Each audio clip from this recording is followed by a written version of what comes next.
Hi friends, அஸ்ஸலாமு அலைக்கும். Welcome to my channel. இன்றைக்கி நம்ம சேனலில் டேஸ்டியான ஹெல்த்தியான ஒரு ரசம் ரெசிபி தான் பார்க்க போகிறோம்.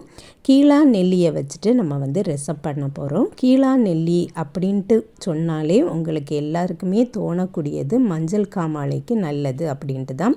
ஆனால் அது மட்டும் கிடையாது, நிறைய நோய்களுக்கு நல்லது தான் இந்த கீழா நெல்லி. வாங்க அதை வச்சு நம்ம ரசம் எப்படி பண்ணலான்னு பார்க்கலாம். இதுதான் பார்த்திங்கன்னா கீழா நெல்லி. இந்த செடியை நம்ம வைக்கணும் அப்படின்ட்டே தேவையில்லை. நிறைய மண் இருந்து தண்ணி வளம் இருந்தாலே இந்த செடி தானாகவே வளர்ந்துடும்.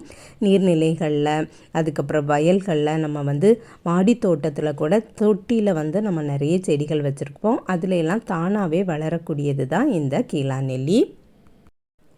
ஒரு மிக்சர் ஜார் எடுத்துகிட்டு அதில் 1 டீஸ்பூன் நல்ல மிளகு சேர்த்துக்கலாம்.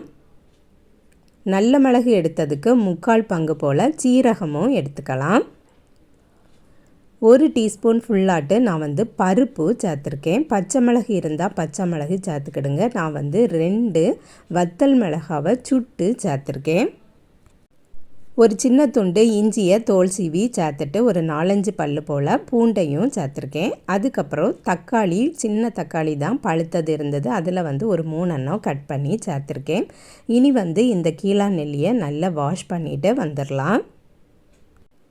இது எங்கள் வீட்டு மாடி தோட்டத்தில் தான் நிற்கிது. தானாகவே நிறைய வந்துக்கிட்டே இருக்குது. வேஸ்ட் பண்ணக்கூடாது அப்படிங்கிறதுக்காக வேண்டி நான் இடையில இந்த ரசத்தை வச்சுருவேன்.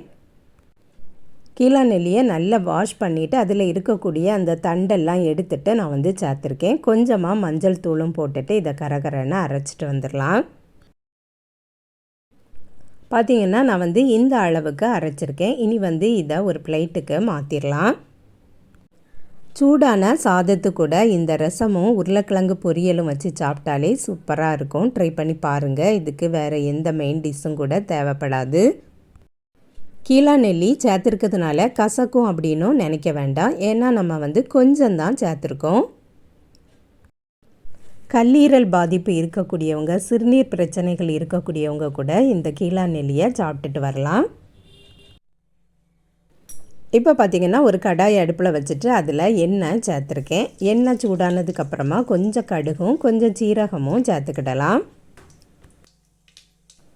ஒரு பூண்டை தோல் உரித்து வச்சுருக்கேன். அதையும் பொடி பொடியாக கட் பண்ணி சேர்த்துக்கிடலாம். இந்த பூண்டை சேர்க்கும்போது இந்த எண்ணெய் நல்ல ஒரு வாசனையாட்டி இருக்கும்.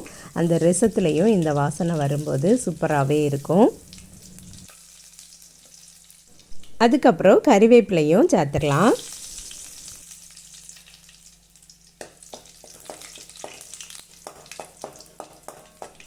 எல்லாம் நல்லா பொரிஞ்சதுக்கப்புறமா நம்ம அரைச்சி வச்சுருந்த விழுதையும் சேர்த்துடலாம்.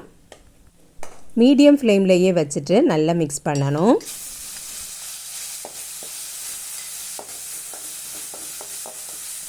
எண்ணெயில் இந்த மிக்ஸை போட்டு நம்ம வதக்கும் போது அதில் இருக்கக்கூடிய பச்சை ஸ்மெல் எல்லாமே போயிடும். இதில் இனி கொஞ்சமாக காயத்தூளும் சேர்த்துக்கிடலாம்.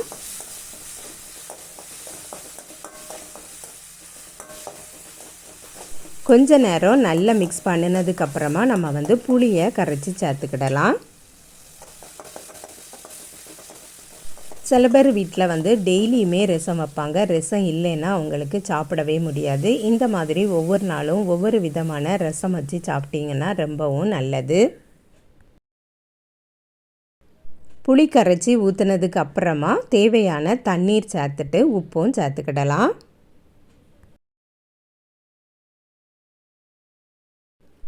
ரசம் கொதிக்கலாம் வேண்டாம், சூடு வந்தாலே போதும்.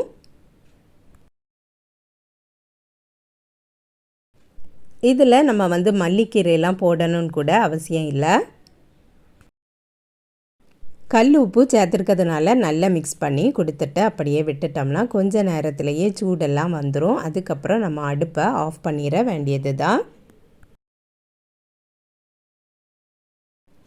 இப்போ பார்த்திங்கன்னா சைடில் இருந்து ஆவிலாம் வர ஆரம்பிச்சிட்டு இனி அடுப்பை ஆஃப் பண்ணிவிட்டு வேற ஒரு பாத்திரத்துக்கு மாற்றிடலாம்.